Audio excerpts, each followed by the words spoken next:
तो बेटा आज का हमारा टॉपिक क्या है? Work and energy. एक पार्ट हम कर चुके हैं, दूसरे पार्ट में अब हम प्रोसीड करेंगे। वर्क मैंने बता दिया था आपको। वर्क क्या होता है? जब अगर कोई अपनी प्लेस एनर्जी का यूज करके अपनी प्लेस में उसकी लोकेशन में चेंज आता है तो वो क्या होता है? आपका वर्क होता है। अब हमारा एनर्जी की बात करें। एनर्जी क्या होती है? कोई मुझे बता सकता है एनर्जी क्या होती है? तब हम पता है, काम करने को ऊर्जा कहते हैं। तब हम पता है। हाँ बताओ। एक एक हैंड रेज किया करो बेटा, ऐसे किसी की भी आवाज क्लियर नहीं आती है। हैंड रेज किया करो ताकि मैं उसको ऑप्शन दे दूं बोलने के लिए। ये है जैनब बताएगी, चलो। मैम, कार्य करने की क्षमता को ऊर्जा कहना। कहते हैं। हाँ, यस मैम। प्रिंस बताएगी, प्रिंस बताएगी। मैम हम कुछ भी करें, चाहे मैम खड़े हो या फिर बैठे रहे, या मैम हल कुछ भी, मैम उस सब में एनर्जी लगती है। मैम कुछ भी, हम थोड़ा बहुत भी कुछ भी करें ना, मैम उसी को ही एनर्जी कहते हैं, जिसमें थोड़ा सा भी अच्छा। हमारा बल लगे, हम्म। ऊर्जा लगे, यही सब। ओके, अमन बताएंगे अब। मैम अगर हम कोई भी काम करें ना, उसमें हमको ऊर्जा की आवश्यकता होती है। ओके, आवश्यकता होती है। हम पूछ रहे हैं ऊर्जा क्या होती है, विनीता। मैम जब हम अच्छा खाना खाएंगे तो उससे भी ऊर्जा मिलेगी और प्रोटीन ये सब भी मिलेंगे और काम करने की शक्ति भी बढ़ेगी और एनर्जी भी रहेगी, हेल्थफुल भी रहेंगे। विनीता ने हमें बताया कि भाई अगर हम कोई काम अच्छा खाना खाएंगे हमें एनर्जी मिलेगी, है ना? उसको हम अपने काम में यूज कर सकते हैं, है ना? और देखिए क्या नाम था, साक्षी। उसने बताया कि कार्य जब हम करते हैं तो उसमें हमारी ऊर्जा लगती है। एक बच्चे ने बताया कि कार्य, जैनब ने बताया कि कार्य करने की क्षमता को ऊर्जा बोलते हैं।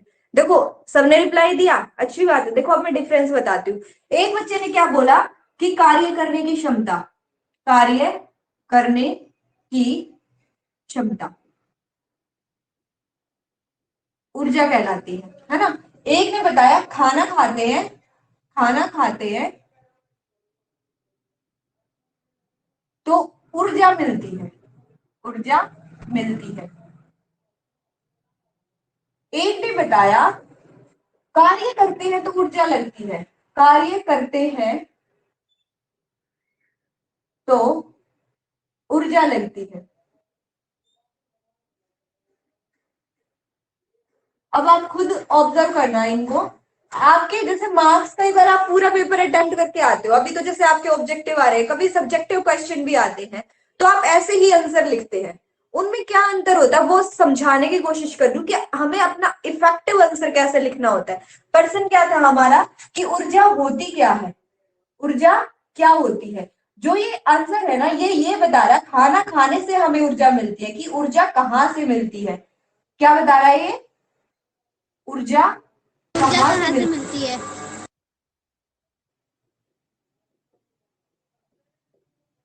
तो वैसे हमने क्वेश्चन क्या किया था कि ऊर्जा किसे कहते हैं, है ना? तो इसमें टीचर आपको मार्क्स तो दे देगा। अगर मान लो ये 2 नंबर का क्वेश्चन था तो 2 नंबर नहीं देगा, क्योंकि आपने कुछ लिखा है तो कुछ तो मार्क्स मिलेंगे, है ना? यहाँ पे कार्य करते हैं तो ऊर्जा खत्म होती है। ये पर्सन क्या होगा? ऊर्जा का उपयोग, ऊर्जा का उपयोग, है ना? Use of energy. इसमें भी दो में से आपको कम मार्क्स मिलेंगे। और इस बच्चे ने क्या बताया? ऊर्जा होती क्या है, ऊर्जा किसे कहते हैं। अब आप ये मत समझना कि मैं इस बच्चे को इसलिए पूरे मार्क्स दे रही हूं कि उसने बुक वाली लैंग्वेज बोली है, बात ये नहीं है। अगर इन बातों को थोड़ा घुमा के भी बोला जाता लेकिन मीनिंग सेम निकलता, थोड़ा घुमा के भी बोला जाता मीनिंग सेम निकलता, तो भी क्या बोलते हम, उसको पूरे ही मार्क्स मिलते, क्योंकि वो एग्जैक्टली उसी बात का आंसर दे रहा है जो आपसे क्वेश्चन किया गया है। जबकि ये यहाँ पे आप जब देख रहे हो उत्तर को, जब आप क्वेश्चन बना के देख रहे हैं तो क्वेश्चन कुछ और ही बन जा रहा है ना? तो ऐसे केसेस में आपको मार्क्स तो मिल जाते हैं लेकिन कम मार्क्स मिलते हैं, है ना? तो हमें यहाँ से क्या पता चला? कैपेसिटी ऑफ डूइंग वर्क क्या होगा? कैपेसिटी ऑफ डूइंग वर्क, कि काम करने की क्षमता को क्या बोलते हैं? ऊर्जा कहते हैं, इज कॉल्ड एनर्जी। बोल दूं ये ऊर्जा कहाँ से आती है? भाई हम जो खाना खाते हैं वहां से ऊर्जा आती है। जैसे कि आपने वेज खाते हैं या नॉन वेज खाते हैं, दो तरीके की बेसिकली हम खाना खाते हैं, है ना। अगर हम वेजिटेरियन है तो क्या खाएंगे? वेजिटेबल्स खाएंगे, फ्रूट खाएंगे, है ना। व्हीट का मतलब हम रोटियां बनाते हैं, राइस से हम उसे बॉईल करके, या फिर पुलाव बनाते हैं, या फिर बिरयानी बनाते हैं, है ना। और अगर नॉन वेज खाते हैं तो सबसे कॉमन नॉन वेज जो होता है वो ये होता है अंडा, है ना। आप अपनी डाइट में वीक में 2 बार अंडा ऐड करते हैं जनरली, मतलब एक स्टैंडर्ड डाइट जो है, या फिर रेगुलर भी एक अंडा ले लेते हैं आप, है ना। तो वो ले लेंगे, उसकी क्या बना लेंगे, क्या होती है वो, करी जो होती है, अंडा करी, है ना, इस तरीके की। या फिशेस बना लेंगे आप, और क्या बनाते हैं, मुर्गा बनाते हैं, है मैम ना। आपको बॉईल क्या, करके भी तो खा सकते हैं। हाँ बॉईल करके भी खा सकते हैं। और पता है एक बड़ी अजीब सी चीज, जब मैं गेम खेलती थी वो बच्चे क्या करते थे, मैं खैर वेजिटेरियन हूँ, पर मेरे को ऐसा नहीं लगता कि नॉन वेज खाने वाले बुरे हैं या कुछ, ऐसा कुछ नहीं होता भाई, सबकी अपनी पसंद है, जो जो खा सके खाओ, है ना। ये विनीता माइक को अनम्यूट रखती है क्या? अच्छा, हैंड रेज किया हुआ है एक बच्चे ने। हाँ साक्षी, 2 मिनट रुको बेटा, 2 मिनट बाद बोलना।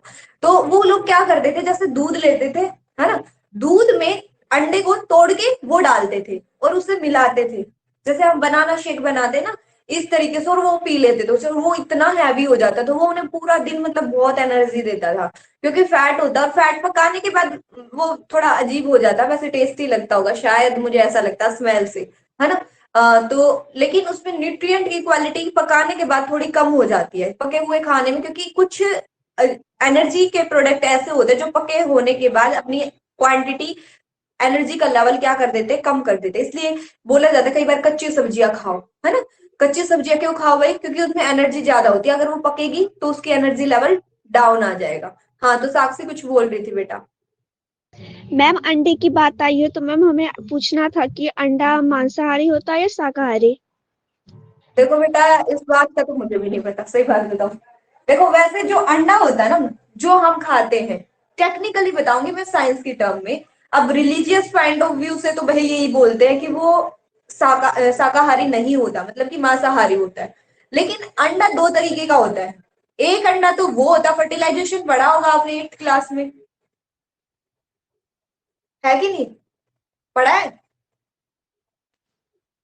No ma'am, ma'am online class था। अच्छा, फर्टिलाइजेशन 8th क्लास में मैंने वीडियो डाली है, वो देखना। फर्टिलाइजेशन का मतलब हिंदी में होता है निषेचन। निषेचन पढ़ा है? Yes ma'am. हाँ, तो निषेचन क्या होता है, जब एक एग होता है, एक क्या होता है, एग मतलब कि अंडा, और जो ये तो फीमेल से आता है हमारे पास, मतलब कि मादा से आता है ना। एक होता है स्पर्म, शुक्राणु, शुक्राणु, स्पर्म, शुक्राणु, है ना। अब अगर इस स्टेज पे हम बात करें, ये नर से आता है, ये नर से आता है, ठीक है। अगर इस स्टेज पे बात करें, ये दोनों चीजें अलग अलग है। फीमेल वाली चीज फीमेल के पास है, मेल वाली चीज मेल के पास है, लेकिन इसके बाद जो स्टेज आती है तो ये दोनों मिल जाते हैं, है ना। और दोनों के न्यूक्लियस यहाँ पे होते हैं, है ना। तो ये एक जाइगोट बना लेते हैं। क्या बना लेते हैं? जाइगोट, मतलब युग्मनज, है। जो अंडा होता है ना, जैसे कि मान लो कबूतर ने अंडा दिया, तो आपने कभी नहीं देखा होगा कि उस पे आके फिर जो जैसे कबूतर तो खैर अंडा देता नहीं है, कबूतरी देती है। कबूतरी ने, आपने देखा कभी कबूतरी ने अंडा दिया और फिर उसके बाद वहां पे कबूतर आके वो अपना स्पर्म दे के जाता और इसमें मिल जाता और फिर उससे बच्चा बनता हो, फिर उससे कबूतर का बच्चा बन गया, ऐसा ही कुछ होता है चिकला सा, है ना। कबूतर का बच्चा बन गया, ऐसा आपने नहीं देखा होगा। आपने जनरली क्या देखा होगा, एक अंडा आया, उस पे ना कबूतरी बैठती है, कभी कभार कबूतर भी बैठता होगा, लेकिन जनरली कबूतरी ही बैठती है वहां पे। और 2 अंडे होते हैं उनके, कबूतर के तो खैर एक साथ वो 2 ही अंडे देते हैं, एक में से मेल निकलता है, एक में से फीमेल निकलती है। इसको कभी बाद में बताएंगे, लेकिन जब अभी जो कॉन्सेप्ट समझ रहे हैं वो समझेंगे। तो इसमें ना ये कबूतरी है ना, कबूतरी नहीं अंडा दी, और कबूतरी ही जनरली बैठती है, उसको टेम्परेचर देती है कि वो परिपक्व हो सके, है ना। फिर उसमें से क्या निकल जाता है, बच्चा निकल जाता है। लेकिन हम पोल्ट्री की बात करें, अगर हम बात करें पोल्ट्री फार्म की, वहां पे क्या किया जाता है, ऐसे निषेचन का टाइम नहीं दिया जाता। इस केस में क्या था कि कबूतर और कबूतरी ने पहले ही ये प्रोसेस पूरी कर ली थी, मतलब एग और स्पर्म, मतलब शुक्राणु और अंडाणु, इसे बोलते हैं अंडाणु। अंडाणु उसकी बॉडी के अंदर ही एक दूसरे से मिल गए थे और उसने बाहर जो दिया था, ये दिया था जाइगोट दिया था, मतलब जो ये अंडा था ना, ये हमारा जाइगोट था, मतलब कि युग्मनज था, है ना। तो ये वाला जो अंडा होगा ना, ये मांसाहारी ही माना जाएगा क्योंकि इसमें जीवन आ चुका है ना, इसलिए उसे मांसाहारी मानते हैं। लेकिन अगर जब तक इन्होंने ये प्रोसेस पूरी नहीं की थी, तो ये फिर भी किसी की बॉडी में था। मान लो ये कबूतरी का पेट हो गया, है ना, और ये क्या होगा, ये उसकी हेड होगी, ये कबूतर का हेड है ना, ये कबूतरी के अंडा है इसके पेट के अंदर, है ना। जब अब इसके पेट के अंदर अंडा है तो ये स्पर्म तो इधर ही था, इसमें जीवन थोड़ी ना है। अगर ये अंडा ऐसा कैसा इसने बाहर निकाला और हम ये वाला अंडा खाते हैं, है ना, ये वाला जो है ये अंडा खाते हैं, तो यहाँ पे इसमें जीवन नहीं होता, तो ये शाकाहारी होना चाहिए मेरे अकॉर्डिंग। बाकी मानने वाले इसे भी नॉन वेज मानते हैं। और जो पोल्ट्री से आते ना आपके, जो आपको खाने के लिए दिए जाते हैं, वो कभी भी ये वाले एग नहीं होते, ये वाला एग नहीं होता कभी भी, ये वाला एग होता है, क्योंकि उसमें अगर लाइफ आ जाएगी तो वो आपको भी हार्म कर सकता है ना। और जो अब आपको ये कैसे पता चले कि वो फर्टिलाइज्ड एग है, निषेचित एग है या फिर बिना निषेचन वाला एग है, जब आप अंडा तोड़ते हैं ना, उसके अंदर आपने देखा होगा ऐसा सा होता है, यहाँ पे फ्लूइड प्रेजेंट रहता है और यहाँ पे कुछ येलो येलो सा प्रेजेंट रहता है ना। इस येलो के अंदर अगर अगर आपको रेड कलर के स्पॉट मिलते हैं ना, तो मतलब ये फर्टिलाइज्ड एग है, मतलब कि नॉन वेज है ये।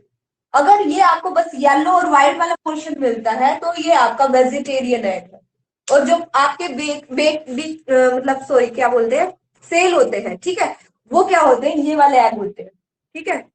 कहाँ से कहाँ चले गए, हम फिजिक्स पढ़ रहे थे, बायो में पहुंच गए।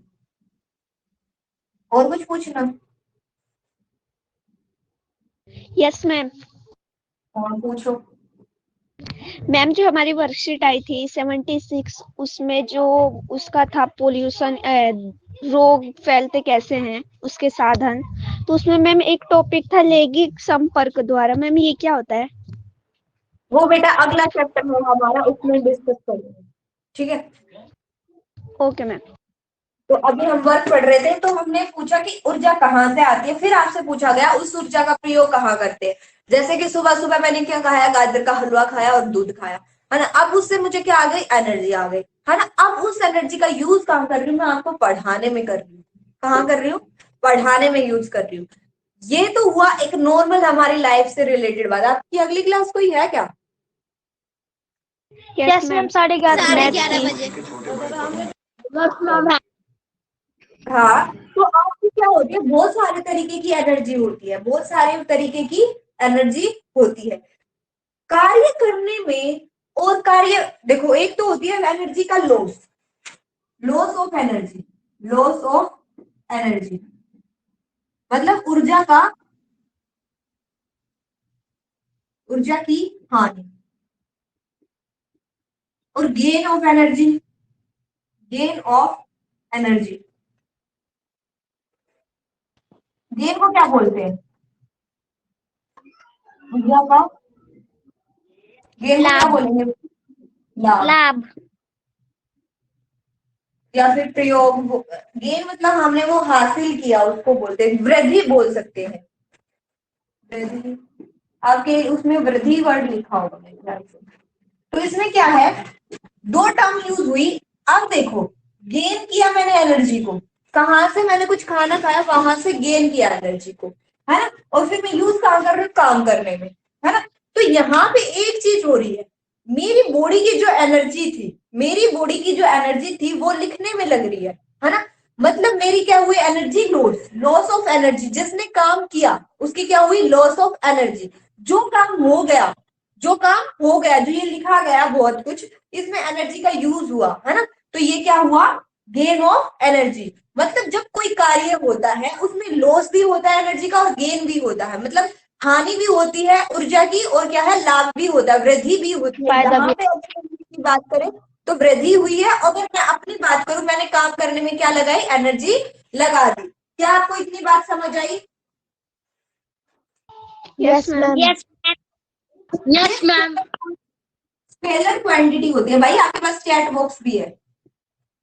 मतलब कि अदिश राशि होती है, और अदिश राशि मैंने आपको समझाया था क्या होती है, समझाया था कि नहीं? हाँ मैम समझाया था। जब अगर डायरेक्शन की बात ना हो, वो आपकी अदिश राशि होती है। हमें फर्क नहीं पड़ता मैं ऐसे लिखूं, ऐसे लिखूं, ऐसे लिखूं या कैसे भी लिखूं, मतलब डायरेक्शन का कोई लेना देना नहीं है। तो एनर्जी का यूज है, मतलब कि 1 किलो जूल एनर्जी लगी, 2 किलो जूल एनर्जी लगी, 3 किलो जूल एनर्जी लगी, उसकी बात कर रहे हैं, तो वो हमारी क्या है, अदिश राशि होती है ना। अब क्या है, इसको मेजर कैसे करते हैं, एसआई यूनिट। एसआई यूनिट इसकी क्या होती है, जूल होती है। एनर्जी को नापने के लिए क्या यूज होता है, जूल, जे से रिप्रेजेंट किया जाता है। और 1000 joule is equal to 1 kilojoule. ठीक है, 1000 जूल इज इक्वल टू आपका कितना होगा, 1 किलो जूल होता है। ये इकाई, एसआई यूनिट मतलब इकाई, मापक, एसआई मापक, एसआई मापक या फिर इकाई, इकाई भी बोल देते हैं। क्या होता है इसका, जूल होता है। अब एनर्जी बहुत सारे तरीके की होती है, एनर्जी बहुत सारे तरीके की होती है। जितने भी आप, जितना भी कोई काम है उनके पीछे एनर्जी वर्ड लगा दो, वो आपकी एनर्जी होती है ना। जैसे कि पवन ऊर्जा, है ना, और क्या होती है, प्रकाश ऊर्जा, और क्या मैम होती है, सौर सौर ऊर्जा, और बोलो, वाटर वाली ऊर्जा, मैम विद्युत ऊर्जा। विद्युत ऊर्जा। मतलब जितने भी उसके पीछे जो भी काम हो रहा है उनके पीछे ऊर्जा शब्द लगा दो, वो ही वैसी ही ऊर्जा होती है। दुनिया में ढेरों सारी ऊर्जाएं हैं, लेकिन हमें कुछ स्पेसिफिक ऊर्जा वाली बात करनी है ना, स्पेसिफिक ऊर्जा वाली बात करनी है। सबसे पहले हम नाम देख लेते हैं, कौन कौन से नाम आएंगे हमारे। तो पहला नाम आएगा काइनेटिक गतिज एनर्जी। ऊर्जा।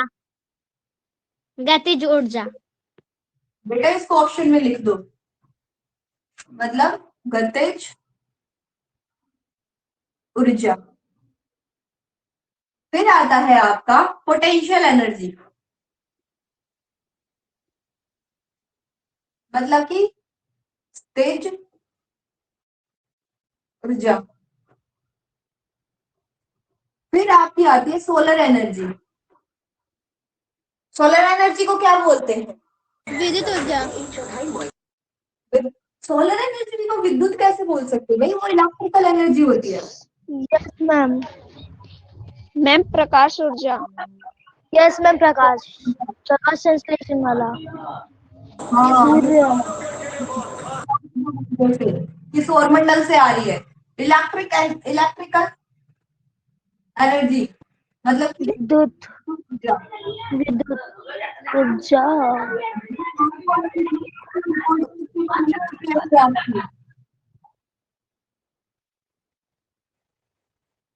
इसके बाद आपकी क्या होती है, हाइड्रो एनर्जी,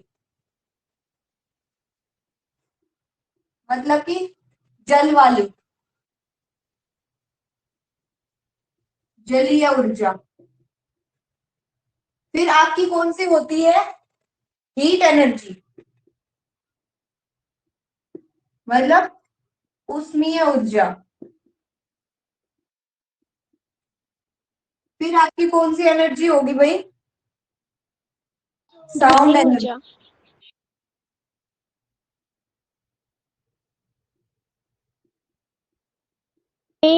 हाँ।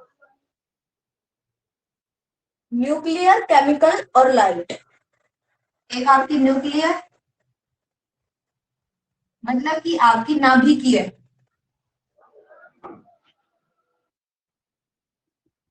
ये लाइट वाली है, ये इधर हो सकती है, मतलब कि प्रकाश ऊर्जा। और कौन सी बताई थी मैंने आपको आपकी बुक में, और केमिकल एनर्जी,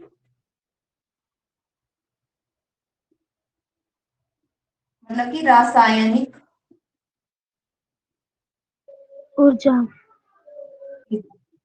हाँ देखो, इसमें सबसे मेन है आपकी काइनेटिक एनर्जी और पोटेंशियल एनर्जी। सूर्य से आने वाली ऊर्जा, जैसे कि सूर्य से आने वाली ऊर्जा का प्रयोग हम कहाँ कहाँ करते हैं, जैसे कि सोलर पैनल बनाते हैं। और अभी भी आप सूर्य के आने वाली ऊर्जा का प्रयोग कर रहे होंगे, जैसे सर्दी आई हुई है तो आपको बहुत ज्यादा तो मतलब मैम ठंड सब उसके लगती पास है। बैठते हैं। हाँ, धूप लेने के लिए उसके पास हो जाते हो आप, फिर देखो चार्ज हो जाते हो जादू की तरह। वो जादू होता है ना उसके यहाँ पे हाँ चार्जिंग के लिए सिस्टम का। हाँ, ठंडी दूर हो जाती है, गर्मी आ जाती है शरीर में। हाँ, तो जादू की तरह आप चार्ज हो जाते हो, फिर ऐसे फटाफट सारे काम करते हो ना। फिर आपकी इलेक्ट्रिकल एनर्जी से भी आप चार्ज हो जाते हो, है ना। जैसे मान लो कोई गांव में बात करें, तो वहां पे बिजली जनरली नहीं रहती, है ना। तो मतलब ये थोड़ा मैं वैसे बता रही हूँ कि आपको नाम याद हो जाए, ऐसा कुछ रिलेशन नहीं है। तो कभी सोचो ये रिलेशन है। तो वहां पे क्या होता है कि जैसे लाइट आएगी तो फटाफट क्या करेंगे सब लोग, भाग के जाएंगे, भाई अपने फोन चार्ज लगा लो, लाइट आ गई जल्दी से, वरना भाग जाएगी, है ना। चार्ज हो जाते हैं ना एकदम से। लेकिन एक्चुअल में उस एनर्जी का यूज कहाँ हुआ, फोन को चार्ज करने में, है ना। तो वो इलेक्ट्रिकल एनर्जी का यूज कहाँ हुआ, फोन को चार्ज करने में। हाइड्रो आपको पता है कि पानी से भी एनर्जी बनाई जाती है, जैसे कि मान लो टरबाइन को घुमाते हैं। हाँ बेटा विनीता। मैम, हम इलेक्ट्रिक गीजर ये सब चलाते हैं, उससे भी तो हमें ऊर्जा मिलती है, और हाँ, हीटर ये सब से भी। और आपको पहली बात, हमें ये नहीं देखना हमें किससे ऊर्जा मिलती है, नहीं। इलेक्ट्रिकल एनर्जी की बात करें तो जैसे हमारा पंखा चलता है, पंखे को ऊर्जा मिल रही है चलने के लिए, है ना। तो वो इलेक्ट्रिकल एनर्जी का यूज हुआ। हमें ये नहीं देखना पर्सनली हमें किससे ऊर्जा मिल रही है, नहीं। अगर कोई वही भी तो काम मैम। हाँ, मतलब यहाँ पे पंखे को ऊर्जा मिली, मतलब ये अपनी काइनेटिक स्टेट में आया, है ना। काइनेटिक स्टेट क्या होता है, जैसे आपको पता चल रहा है गति, मतलब गति हो रही है पंखे की, किसकी वजह से हुई, इलेक्ट्रिसिटी की वजह से हुई। मतलब इलेक्ट्रिकल एनर्जी का यूज करके उन्होंने क्या जब किया, काइनेटिक एनर्जी में वो परिवर्तित हो गई, है ना। फिर हीट एनर्जी की बात करें, हीट एनर्जी क्या होती है कि कुछ चीजें, कई सेल देखे होंगे आपने, उसको हम धूप में रख दे तो वो चार्ज हो जाते हैं, या फिर चूल्हे वगैरह के पास रख दे, वो मतलब सीलन पकड़ जाते हैं, उसकी वजह से उसकी एनर्जी डाउन हो जाती है, तो वो चार्ज हो जाते हैं, है ना। बहुत सारे जैसे बहुत सारी चीजें होती हैं जो कि धूप में रखने से चार्ज हो जाती है, तो वो सोलर का कमाल होता है, सोलर एनर्जी का कमाल होता है, या फिर हीट एनर्जी का भी कमाल होता है। जैसे कि अगर हम बात करें, अगर हमें पानी गर्म करना है ना, किसी बर्तन में डालते हैं और हम उसके नीचे आग जला देते हैं, तो वो पानी गर्म हो जाता है, वो हाइड्रो एनर्जी का कमाल है ना। फिर मतलब सॉरी, हीट एनर्जी का कमाल है। हाइड्रो का तो मैंने बताया कि टरबाइन को घुमाने का काम होता है, जैसे ऊपर से पानी गिर रहा है टरबाइन पे, वो टरबाइन घूम रही है और फिर वो इलेक्ट्रिसिटी प्रोड्यूस कर देती है। बहुत अच्छा एग्जाम्पल है वहां पे। साउंड एनर्जी की बात करें, मैम 11:30 बज गए। हाँ बस नेक्स्ट जल्दी क्लास है। जल्दी। तो क्या होता है, साउंड एनर्जी की जब हम बात करें तो कई बार आपने देखा होगा कि माहौल में बहुत ज्यादा मतलब सब लोग चिल्ला रहे हैं, तो आपको गर्मी लगने लग जाती है ऐसे वातावरण में, है ना। और हमारे कान भी ऐसे गर्म से हो जाते हैं जब आप लोग चीखते हो ना, बड़ा मतलब इरिटेटिंग हो जाता है। तो क्या होता है, वो साउंड एनर्जी है। न्यूक्लियर एनर्जी, जैसे नाभिक न्यूक्लियर हो, हाइड्रो पावर प्लांट, वो क्या बोलते हैं, कौन सा, परमाणु बम, कौन सा, उसे इंग्लिश में क्या बोलेंगे, एटॉमिक बॉम्ब, है ना। तो वो बनाया जाता है न्यूक्लियर पावर एनर्जी से। और केमिकल का तो आपको पता ही, उसमें ये न्यूक्लियर पावर वो बनाया हमने, परमाणु बम बनाया, तो वो भी तो एक तरीके के केमिकल ही हुए। तो ये एनर्जी के मैम नामों में यांत्रिक ऊर्जा। यांत्रिक कल हम एक्सप्लेन करेंगे, मैकेनिकल एनर्जी उसे बोलते हैं। कल हम पोटेंशियल एनर्जी, काइनेटिक और यांत्रिक जो भी बोल रहे हैं आप, ये सब पढ़ेंगे मैकेनिकल, ठीक है। ओके अभी मैम। आप क्लास अटेंड कर लो। Tata bye bye, have a nice day. Okay ma'am.